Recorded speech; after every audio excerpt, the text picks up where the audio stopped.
Good morning সবাইকে, daily lifestyle ব্লগে তোমাদের সবাইকে স্বাগত জানাই। যেটা হচ্ছে 5 দিন চ্যালেঞ্জ নিয়েছি, তার মধ্যে আজকে হচ্ছে 2 দিনে পড়ে গেছে।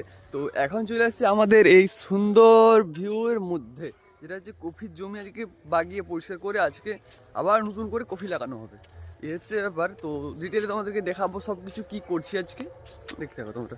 এখন যেই জমিটাই চাষ করবো, যেটা হচ্ছে কফি লাগাবো, আবার নতুন করে কফি লাগাবো, সেই জমিটা তোমাদের দেখাচ্ছি। এই জমিটাতে কফি লাগাবো নতুন করে, যেটা হচ্ছে এখন হচ্ছে কার্তিক মাসের আজকে শেষ দিন, আর তার পরের মাস হচ্ছে অগ্রহায়ণ।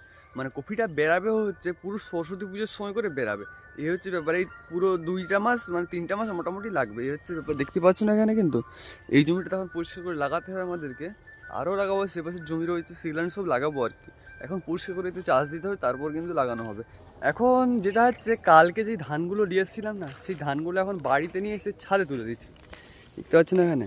এখন চলছে ধানগুলোকে মিলা। আর আমার ড্রাগন গাছটা কি বলতে চাইছে, হয়তো কিছু কাজ হবে হয়তো, এই দেখতে পাচ্ছেন না,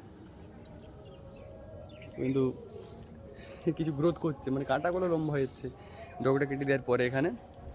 আর এখন খোলা চলছে, বস্তাগুলো সবকটা খুলে নিয়ে এখন মিলে দিই তাড়াতাড়ি করে। এই যেটা হচ্ছে একটা ওস্তাদ বানিয়েছি একে, কতটা কার্যকরী সেটা দেখতে পাচ্ছ এখানে।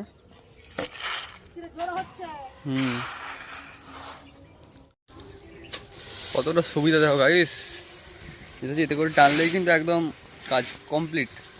সব কিছু কাজ কমপ্লিট করে এখন যেটা হচ্ছে ধান আসবে। যেই ধানগুলো কেটেছিলাম না, ভিডিওতে দেখেছি তোমাদেরকে, সেই ধানগুলো রাখার জন্য একটা উপযুক্ত জায়গা চাই।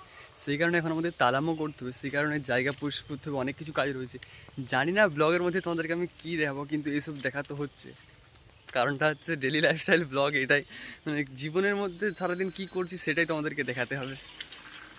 এই দেখতে পাচ্ছ না এখানে এত কাঁচরা রয়েছে, এই কাঁচরাগুলো সবকটা পরিষ্কার করতে আমাকে একলাকে, দেখতে পাচ্ছ না এখানে। এখানে আমাদের ধান রাখবো আর কি, হচ্ছে ব্যাপার। তো এখন আমি তাড়াতাড়ি শুরু করে দিই। পেছনে বাঁশ নেওয়ার মতো হয়ে যাচ্ছে গাইস, শুধু বাঁশ।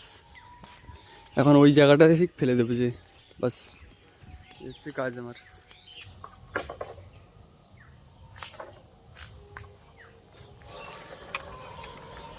এখন যেটা হচ্ছে সব কিছু হয়ে গেছে আর পরিষ্কার করেছি, দেখো এখানটা এত নোংরা এত কিছু ছিল এখানে, গোটা কিন্তু পরিষ্কার করে নিয়েছি, এখন একদম কিন্তু চকচক করছে। এরপর বাস ধান নামালেই চলবে আমাদের। তো এখন যেটা আছে সব কিছু কাজ কমপ্লিট করে এখন বসেছি এসআইআর এর ফর্ম ফিল আপ করতে। কারণটা হচ্ছে বিএলও আসবে কদিন বাদ দিয়ে, না হলে বাংলাদেশ পাঠিয়ে দিবে না ফিল আপ করলে এগুলোকে। তো তাড়াতাড়ি করে এখন এগুলো ফিল আপ করে নিই। আর এখানে আমার ধান পাহারা দেওয়া আছে, দেখতে পাচ্ছ না। কালকে যে ধানগুলো কেটে নিয়ে আসছিলাম না আমরা, সেই ধানগুলো এখন দেওয়া হচ্ছে পাহারা। আর এখানে তো রোদটাও ভালো লাগছে, আর ফিল আপ করাও চলছে এখানে, দেখতেই পাচ্ছ। এখানে এখন অনেকগুলো পেজ রয়েছে, এখানে ফিল আপ করতে হবে আমাদেরকে, দেখতেই পাচ্ছ। তো তাড়াতাড়ি করে আমি ফিল আপ করে নিই, তারপর দেখা যাচ্ছে। সো গাইস, তো যেটা হচ্ছে আমাদের ফর্ম ফিল আপ কমপ্লিট হয়ে গেছে, এখন শুধু সই করবার পালা, তারপর বিএলওকে জমা দিয়ে দিলেই হবে বাস। আর খালি ফটো যেটা না বাকি রয়েছে, এখানে আমি সইটা করে দিই এখন তাড়াতাড়ি করে।